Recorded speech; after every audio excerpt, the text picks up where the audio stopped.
এই তিনটে সময় রাসূল সাল্লাল্লাহু আলাইহি সাল্লাম বললেন যে তোমরা দোয়া কবুলের জায়গা খুঁজো, দোয়া কবুলের জায়গা খুঁজো। তো বলেন সেই জায়গা কি? বলে সেটা আজানের সময়, সেটা বৃষ্টি হয় যখন তখন, সেটা যুদ্ধের সময়। কেউ যদি আজানের উত্তর আল্লাহকে বিশ্বাস করে দেয় তাহলে জান্নাতে চলে গেছে। কেউ যদি আজানের উত্তর আল্লাহকে বিশ্বাস করে দৃঢ়তার সাথে দেয় তাহলে জান্নাতে চলে গেছে। এই কথা মুহাম্মদ সাল্লাল্লাহু আলাইহি সাল্লাম বললেন। ইব্রাহিম আলাইহিস সালাম রেখে দিলেন তার পরিবারকে জমজম কূপের উপর, কাবা ঘরের পাশে। জমজম কূপের উপর, কাবা ঘরের পাশে তো জমজম কূপ এখানেই আছে। আল্লাহ রাসূল বলছেন এইভাবে। ইব্রাহিম আলাইহিস সালাম জানতেন কিন্তু তো বলতে পারছেন না, এখনো কিছু অর্ডার হয়নি, কিছু বলতেও বলা হয়নি। কত সমস্যা একটার পর একটার পর একটার পর আছে। রেখে চলে গেলেন, কুরবানি হলো না, আবার আসলেন। তারপরে জিজ্ঞাসা করলেন বৌমাকে, বিবাহ হয়ে গেছে ছেলের, বললেন বাড়িতে আছে? বাড়ি থেকে বলল জি না। কোথায় গেছে? শিকার করতে গেছে। কখন আসবে? সন্ধ্যায় আসবে। কেমন আছো? খুব একটা ভালো নেই। ঠিক আছে, আসলে চৌকাঠ পরিবর্তন করতে বলিও আর সালাম দিতে বলিও। যে সন্ধ্যার সময় কি ব্যাপার, কে এসেছিল? যে একজন বৃদ্ধ মানুষ এসেছিলেন। কি বললেন? বললেন কেমন আছো? বললাম খুব একটা ভালো নেই। তিনি কি বললেন? বললেন যে ঠিক আছে, আসলে সালাম দিয়ে চৌকাঠ পরিবর্তন করতে বলিও। বলছে তিনি আমার আব্বা তোমাকে তালাক দিতে বলে গেছেন, তোমার উত্তর ভালো হয়নি, ইলহাকে ইলাহালেক, তুমি তোমার বাপের বাড়ি চলে যাও।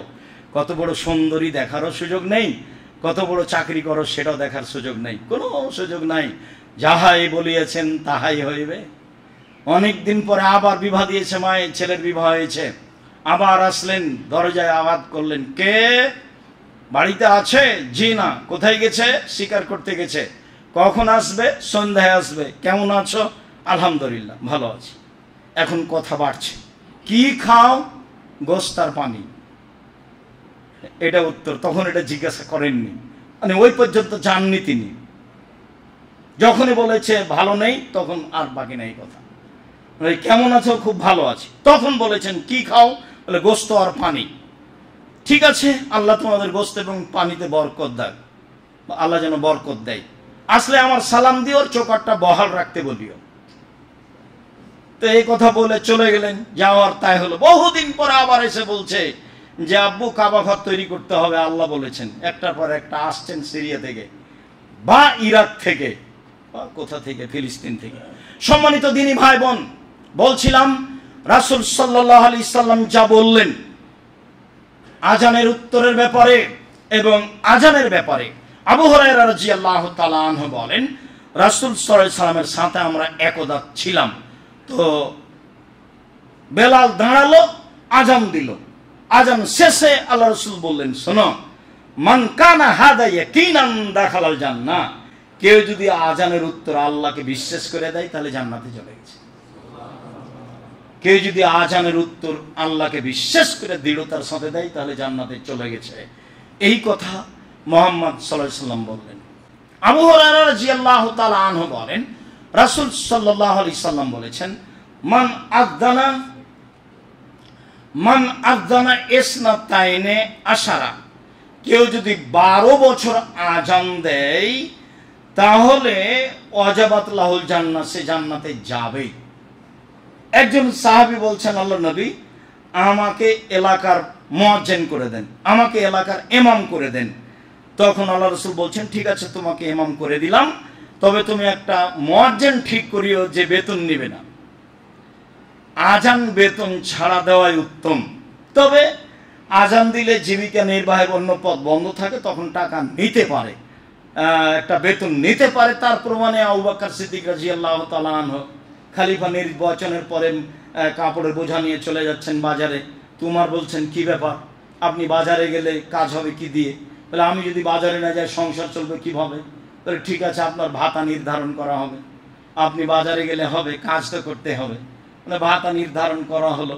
ওমরের ছিল, রাসূল সাল্লাল্লাহু আলাইহি ওয়াসাল্লাম ভাতা নির্ধারণ করেছিলেন আজান বিনা বেতনেই দেওয়া ভালো, তবে যদি তার না চলে তাহলে জনগণ দিবে, এটাই ভালো। বলছিলাম আনাস রাদিয়াল্লাহু তাআলা আনহু বলেন রাসূল সাল্লাল্লাহু আলাইহি ওয়াসাল্লাম বলেছেন, উতলুবু ইজাবাতাদ দুআয়ে। পৃথিবীর মানুষ তোমরা দোয়া কবুলের জায়গা খুঁজো। পৃথিবীর মানুষ তোমরা দোয়া কবুলের জায়গা খুঁজো। তো বলেন কোথায়? ইন্দাল আজান, আজানের সময়, ওয়াইন্দাল বাসে, যুদ্ধের সময়, ওয়াইন্দাল মাতারে, বৃষ্টি যখন হয় তখন। বৃষ্টি যখন খুব জোরে হচ্ছে তখন অজু করে কেবলামুখী হাত তুলে দোয়া করবেন। যুদ্ধের পরিবেশ তো অনেক সময় আমাদের কাছে থাকে না, তবে দুইটা সময় সব সময় পাবেন। একটা তো আজান দিন রাত আছে, আর একটা বৃষ্টির সময়। বৃষ্টি যখন জোরে হচ্ছে তখন অজু করে কেবলামুখী হাত তুলে দোয়া করবেন। এই তিনটে সময়ে রাসূল সাল্লাল্লাহু আলাইহি সাল্লাম বললেন যে তোমরা দোয়া কবুলের জায়গা খুঁজো, দোয়া কবুলের জায়গা খুঁজো। তো বলেন সেই জায়গা কি? বলে সেটা আজানের সময়, সেটা বৃষ্টি হয় যখন তখন, সেটা যুদ্ধের সময়।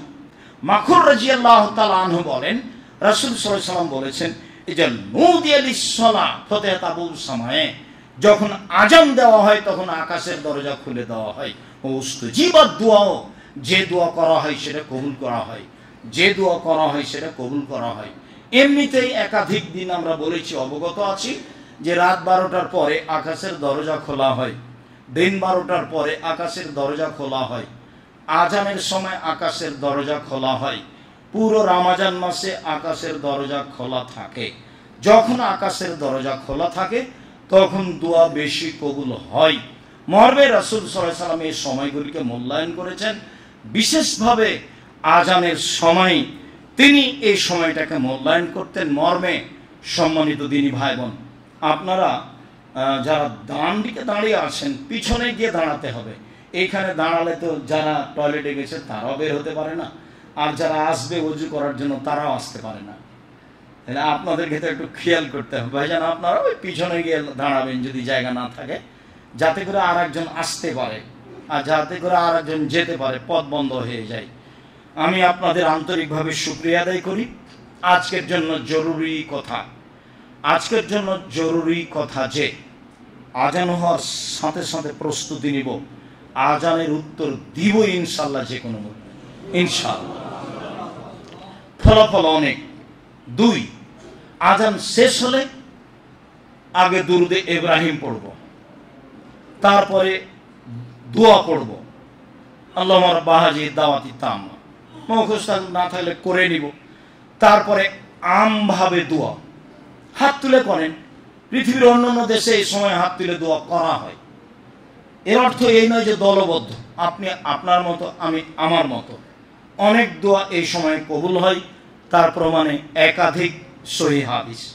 জরুরি থেকে জরুরি যে অংশ তাতে হচ্ছে দারাজাতার রাফিয়া, এই বাক্য বলা যাবে না। ওই দোয়ার বইও দেওয়া আছে, উপদেশ বইও দেওয়া আছে, উপদেশে দেওয়া আছে আজান, তখন এই অংশ দেওয়া আছে।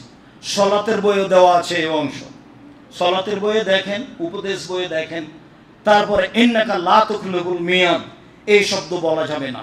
সারা দুনিয়ার মানুষ বললে আপনি বলবেন না, কেননা এটা রাসূল সাল্লাল্লাহু আলাইহি ওয়াসাল্লামের নয়। যেটা আসল সেটা ছেড়ে দেয় এখানে কেন? তারপরে একামতের জবাবে আকামাল্লাহু আদামা, এটা বলা যাবে না। আজান একামতের দোয়া যা, আজানেরও তাই। আজানের সাথে সাথে দিতে হবে, একামতের সাথে সাথে দিতে হবে উত্তর। দুইটা একই জিনিস, এটাও আজান ওটাও আজান। যার কারণে আল্লাহ রাসূল বলেছেন বাইনা কুল্লে আজান এনে সলাতুন, বাইনা কুল্লে আজান এনে সলাতুন, প্রত্যেক দুই আজানের মাঝে সলাত রয়েছে, প্রত্যেক দুই আজানের মাঝে সলাত রয়েছে, প্রত্যেক দুই আজানের মাঝে সলাত রয়েছে। তৃতীয় আল্লাহ বললেন যে যে চাই, তার মানে আজানও আজান, একামতও আজান, আজানও আজান, একামতও আজান। আর দুই আজানের মধ্যে 2 রাকাত সালাত রয়েছে। আমার মাঝহাবি ভাইরা মাগরিবের পরে সালাত আদায় করেন না, আপনাকে করতে হবে। হাদিস বুখারী মুসলিম, করতে হবে এর অর্থ এই নয় যে বাধ্য, এটা সুন্নাত, গুরুত্বপূর্ণ সুন্নাত। আজানের পরে 2 রাকাত সালাত আদায় করতে আপনি অভ্যাসী হবেন। এরপরে যেটা বলছি সম্মানিত দিনী ভাই বোন, আপনারা খুব ভালোভাবে জানেন যে জামিয়া সালাতের সুবিধার্থে আমাদের এই জুমার খুতবা এখানে। কাজেই জামিয়া সালাফের উপরে আপনার আমি আন্তরিক ভালোবাসা কামনা করি, ঐকান্তিকভাবে। যে কোনো মূল্যে আপনার ভালোবাসা যেন ঘাটতি না আসে। আর ভালোবাসাটা আপনি দোয়া দিয়ে প্রকাশ করবেন, আর ভালোবাসাটা আপনি সহযোগিতা দিয়ে প্রকাশ করবেন। যখন কোটাটা যাবে তখন আপনার সামনে দিয়ে যেন খালি না যায়। আর আমার যেটা সাদ সেটা আমি একাধিক দিন বলেছি, আমি আমার সাদে সফল হবই ইনশাআল্লাহ, হবই ইনশাআল্লাহ। এটা আমার দৃঢ়তা কাজ করে এবং ভালো অবস্থানে দিন কাটছে বলে আমি আশাবাদী। সম্মানিত দিনী ভাই বোন, কাজেই দানের হাতটুকু প্রশস্ত করবেন আপনার নিজের জন্য। দেওয়া হাত ভালো নেওয়া হাতের চেয়ে। আর সালাম ফেরার পরপরই দাঁড়াবেন না, এ অভ্যাস ভালো নয়। হাইকোর্টও নেই, জজ কোর্টও নেই। আজকে তো জুমার দিন, আর আজানের সূচনাতে শুনেছি আল্লাহ বলেছেন কোনো দিন ছুটি নেই, কোনো দিবস নেই, জুমার দিনও উপার্জন করতে হবে। ব্যবসা বাণিজ্য জুমার দিনও চালু থাকবে। দোকান বন্ধ করে জুমার সলাতে আসতে হবে, এটা আল্লাহর আদেশ। সলাত আদায় করে আবার দোকান খুলতে হবে, এটা আল্লাহর আদেশ। তাহলে আমি আর আপনি কোন অবস্থায় আছি? সবাইকেই পয়সা উপার্জন করতে হবে, এটা আল্লাহর আদেশ। আল্লাহর আদেশগুলি ফলো করার চেষ্টা করবো ইনশাআল্লাহ। আল্লাহ আমাদের যারা মারা গেছে তুমি তাদের কবরের শাস্তি মাফ